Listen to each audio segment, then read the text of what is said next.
Good morning and welcome to the internet's only live daily housing show exclusively here on BAM. The hot sheet covers what you need to know about the real estate industry in a 24-hour time period. On today's hot sheet, I will discuss the Fed's meeting minutes, a decrease in mortgage applications, and jobless claims or job increases. Today is Thursday, July 6, 2023. I'm Byron Lazine, and the hot sheet starts now.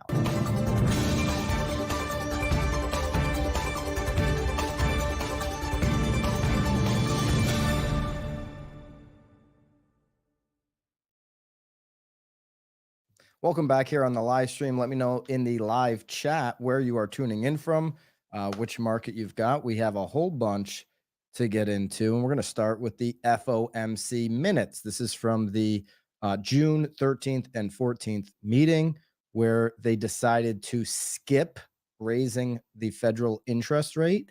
So they're putting out indications that they're going to go ahead and July 25th and 26th meeting raise that federal overnight rate. Obviously, a lot can happen between now and then. We've got about 20 days before the FOMC meets again. We will see what happens. The market is pricing in with certainty that they will go ahead and raise that rate when they meet here towards the end of the month. But what did the minutes say? And specifically, what did the minutes say about real estate? Before we get to real estate, they did say there was some members of the 12 person committee that wanted to go ahead and raise the federal interest rate in June. They didn't want to do a skip. They wanted to go ahead and jack that thing up the last time they met. They wanted to continue the rate hikes. Okay.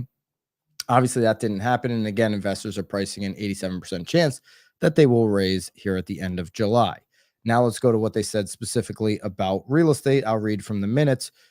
Regarding the business sector, various participants said that reports from their contacts were mixed with their contacts. I wonder who their contacts are here, the FOMC members, with some pointing to softening economic conditions and others indicating greater than expected strength. Many participants noted the developments in the banking sector appeared to have had only a modest effect so far on credit availability for firms. Some participants remarked that the effect of high interest rates on the housing sector appeared to be bottoming out, with home sales, builder sentiment, and new construction all having improved since the start of the year. That would be true, but the one part there I'm going to disagree with, and that's just based on the last 7 days. I know the FOMC meeting minutes are from June 13th and June 14th, but the last 7 days, the 30-year fixed mortgage rate, I don't know if I would consider that a bottoming out. Now we're sitting back up over 7. We breached 7 last year, but for a short period of time. Remember last year, the high was 7.37.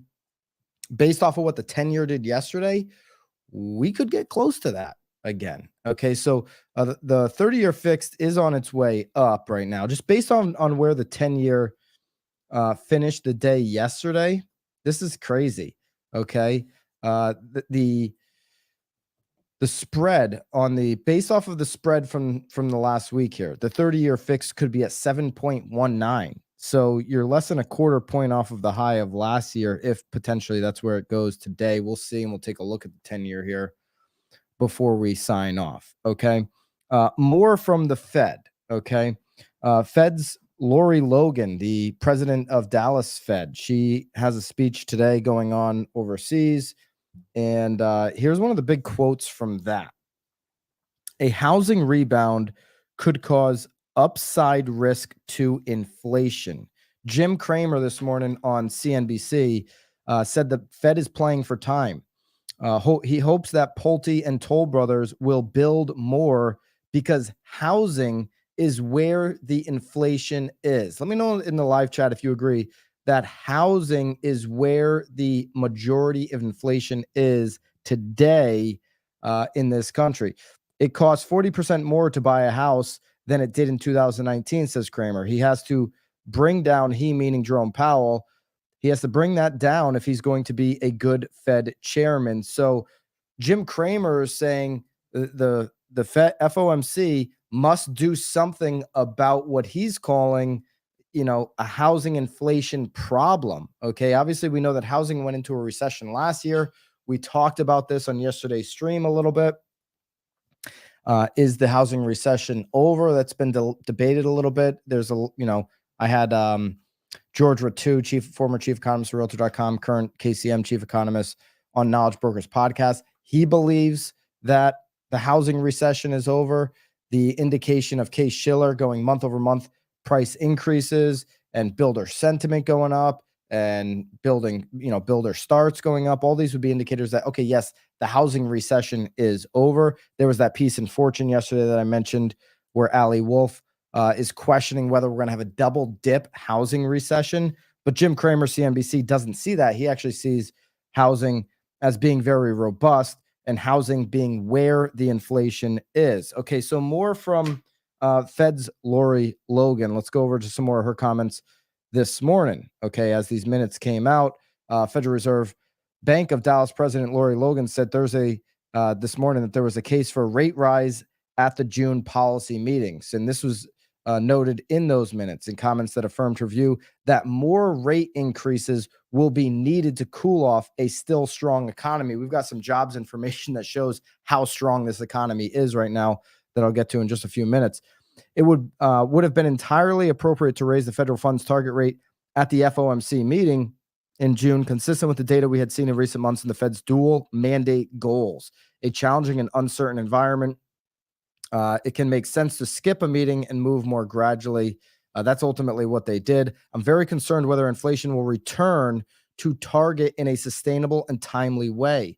The continuing outlook for above target inflation and a stronger than expected labor market calls for more restrictive monetary policy. The stronger than expected labor market is a lot stronger than expected.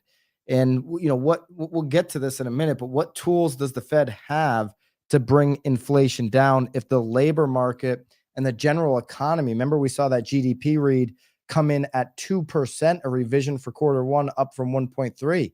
So if the economy and the labor market continue to just barrel along, of all the G7 economies, America has the lowest inflation.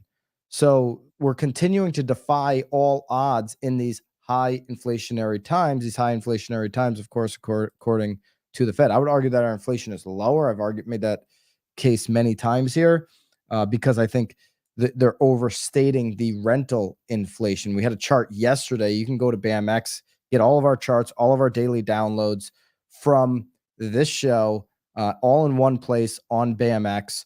Just there's a link below. Just go ahead and sign up. You get all of our courses and live streams and our private group along with that. But I had a chart yesterday that showed exactly what I'm talking about when let me just bring it up real quick.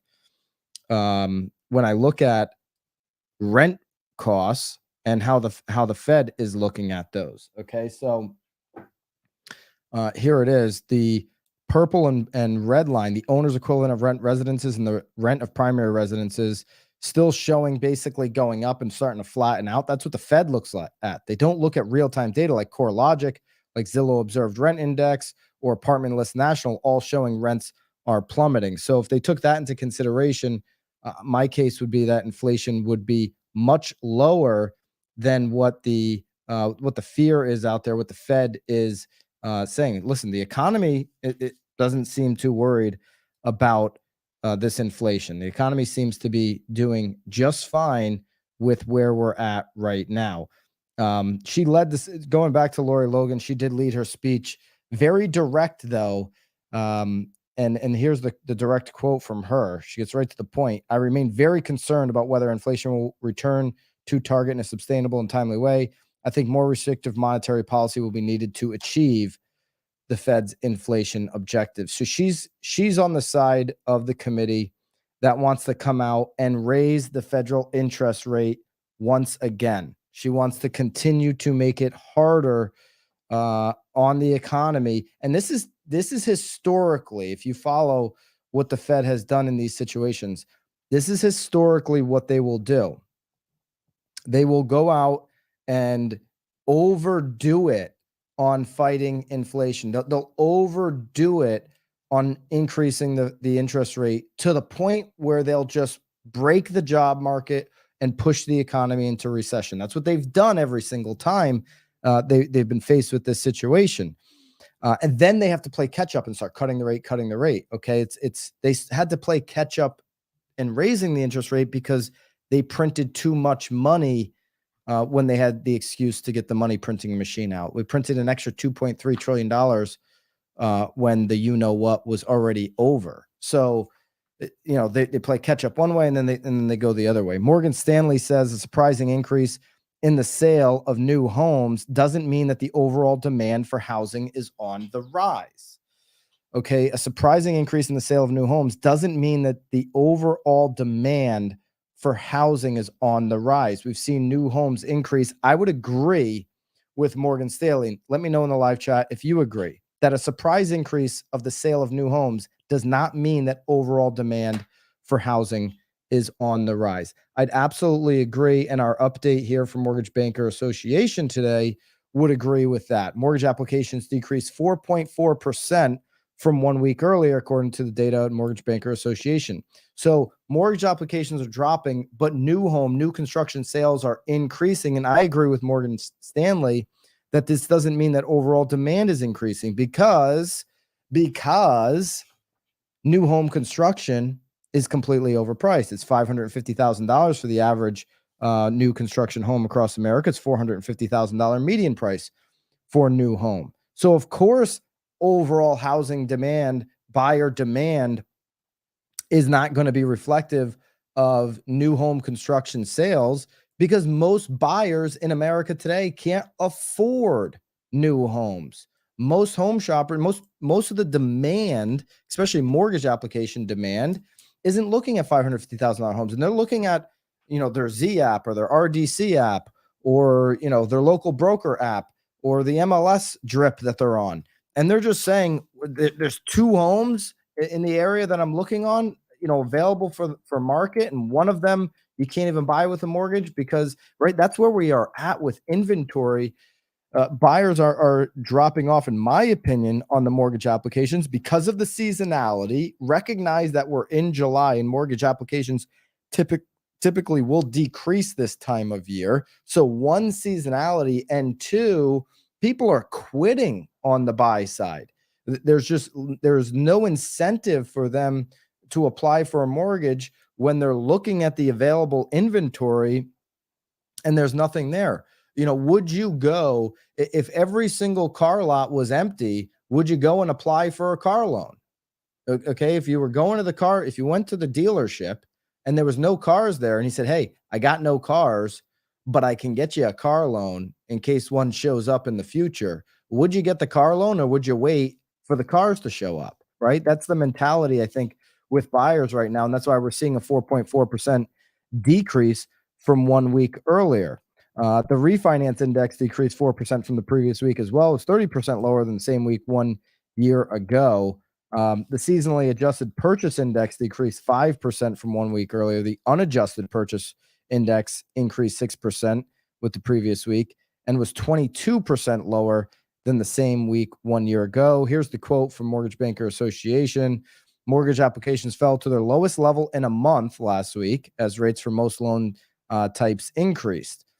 As mortgage treasury spreads remain wide, that spread between the 10-year and the 30-year, the 30-year fix increased to 6.85, the highest rate since the end of May. Of course, we know it's now over 7, according to Mortgage News Daily's survey. This is Joel Kahn, Mortgage Bankers Association Vice President, Deputy Chief Economist. Purchase applications decreased for the first time in a month as homebuyers remain sensitive to these rate changes. Rates are still over a percentage higher than a year ago, and housing affordability is still a challenge in many parts of the country. However, the average loan size for a purchase application declined to $423,500. That would still be below. So that $423,500 still be below the average price point of new construction by a lot. $550,000 on the average. This is the lowest level since January 2023 on the purchase application size. That $423,000 number was likely driven by reduced purchase activity in some high price markets and more activity in some of the lower price markets. Okay, so I agree with Morgan Stanley. That increase in new construction home sales does not mean an increase in housing demand or buyer demand or more buyers coming to the market. Most of the buyers can't do anything with this market because they don't have anything to buy. They don't have anything to buy, but they have plenty of money to spend. U.S. companies added nearly 500,000 jobs, the most in over a year. Okay, so the ADP reports on payroll show broad increase in hiring in June. Initial jobless claims edged higher than last week, but remain low. U.S. companies added almost 500,000 jobs. That number was 497,000 last month. Okay, the expectation, the estimate was 220,000. So we added 497,000 jobs versus an estimate of 220,000. Remember, the Fed wants things to come in on estimate or below. The Fed was rooting for 220,000 or under, and we got 497,000. Crazy number that the job market doesn't care about the increases from the Federal Reserve, doesn't care about the fears of recession that are looming and have been looming for 18 to 24 months. The job gains were relatively broad-based, including advances in construction, trade, and transportation, and other service industries, with leisure and hospitality adding the most since September 2021. Take a look here at the June payroll chart. Leisure and hospitality, 232,000. So people, companies are getting ready, I would assume, for an increase in travel, and leisure and hospitality this time of year would make sense. Construction, 97,000. Trade, transportation, utilities, 90,000. Education and health services, 74. Natural resources and mining, 69. Professional business services had a decline in 5,000. Financial activities, 16,000 decrease. Information, SIT, 30,000. And manufacturing, 42,000 in the negatives. And so that chart will be down for you in the BAMX daily download if you're interested in that. Okay. Every region but the South added jobs. Employment gains were concentrated in firms with fewer than 250 employees. Wage growth, meanwhile, decelerated. That's actually good. Okay, that wage growth decelerated despite adding this many jobs. The Fed certainly doesn't want to see wage growth take off again. That would correlate to an increase in future inflation. Workers who stayed in their jobs experienced a 6.4% increase in June from a year ago. For those who changed jobs, the median rise in annual pay was 11.2%. Both rose at the slowest pace since 2021. Consumer-facing service activities, our industries, had a strong June, aligning push job creation higher than expected. Treasury yields did go up big yesterday and into this morning based on this news. Let's take a look right now at where the 10-year sits. We're now up to 4.031. I mean, if we just look at the 1-day increase, this is significant here on the Wall Street Journal chart following the 10-year. Again, this would mean, based on the spread here the last week, this would mean that today's 30-year fixed mortgage rate is going to come in around 7.2. We're going to be pretty close to 7.25 potentially today, based on if the 10-year sticks where it is today. We're up over 4% for the first time in months. Yesterday, we did see a spike again on the 30-year fixed up to 7.08. Previous day, Monday's read was 7.03. Could be up over 7.2. Remember, the high last year was 7.37. So don't expect mortgage applications to go up. Don't expect this summer to bring a robust, seller to the market, an increase in inventory because of these rates. We're going to start to get back into a Cold War situation, a locked up market, a golden handcuff of sorts, whatever the hell you want to call it. It's going to be where buyers and sellers are too confused because the 30-year fixed is too high. What's not confusing, and I dropped it down below today in the daily download, is what Jim Cramer said, going back to his comments today on CNBC. What's not confusing is that if you own real estate, you're up big in the last couple of years. You're up over 40% in the last 2 years. Jim Cramer said it costs 40% more to buy a house than it did in 2019. Now, his argument is Jerome Powell has to fix that. and reduce that, right? But the fact is, everybody that didn't listen to YouTube channels like Reventure in 2020, which was giving out crap advice, and listened to their local agent who knew the market, who knew what was going on, went out there and bought a house, they're up 40%. And those that listened in the 2010s, they're up over 40% in that decade alone. In the 2000s, even with the great financial crisis, they're up over almost 50% in that decade alone. And the 1990s up over 30%. This chart will be down below, by the way, in the daily download. You can grab that today if you're a BAMX member. If you're not a BAMX member, just go down, hit the link, and become a BAMX member. We've got the best courses in real estate, by the way. We've got live streams every single month, and we have the best private Facebook group in real estate. Legacy real estate media companies charge you an infinity amount of more money than we're charging for BAMETs. It's ridiculous how we're undercutting the market. And then, oh, by the way, providing way more value where we actually show you how to become a better agent, how to become a better marketer. We're not just regurgitating panels and posting them and charging you for them at the same conference that you already attended. Okay. BAM believes that legacy media has been overcharging agents for decades. It's why we started BAMX. All of the daily downloads from this show are in BAMX, so you can go and grab those today if you're a member. Just remember, when you're talking to consumers, the value of owning real estate right now, especially for those that are at 2, 3, 4% interest rates, they're printing money. The value on the appreciation is undeniable. It's why I'm always promoting this decade chart here from Fortune, because any buyer that's like, I don't know, am I buying at the peak? Well, any decade you buy, you're buying in a situation where you can realize 30, 40 plus percent gains. So do you want to get into that game or not? Yes. Buyer demand is down because the Fed has got an interest rate up over 7% on the 30-year fixed with what they're doing to the national rate. Of course, demand's down. The minute it goes to 5, the thing is going to take off again, and they know housing will take off again. So expect 7% rates for the foreseeable future. Expect inventory to be really low for the foreseeable future. We know as professionals that means prices are going to remain high, but transactions will remain subdued. And that just means you've got to add more value. You got to be the knowledge broker if you're an agent, and you've got to give them that macro micro breakdown so that they can feel comfortable moving forward. I hope everybody has a great Thursday. We've got I think a little bit more on jobs tomorrow. So we'll continue to watch. We'll look at what, some of the reactions, the market reactions are to Lori Logan's comments today. It'll be interesting to see what the market does. We'll cover all of that tomorrow. The Dow, by the way, right now down over 300 points, S&P down, NASDAQ down. So far, the investors, the markets are being cautious with this jobs data and fear of more Fed tightening. All right. We'll be back here. We'll be back here tomorrow. You do have a walkthrough going up today here on the channel, so make sure you subscribed so you don't miss any of our content. And I'll see you guys tomorrow. Have a great Thursday. Till then, toodaloo.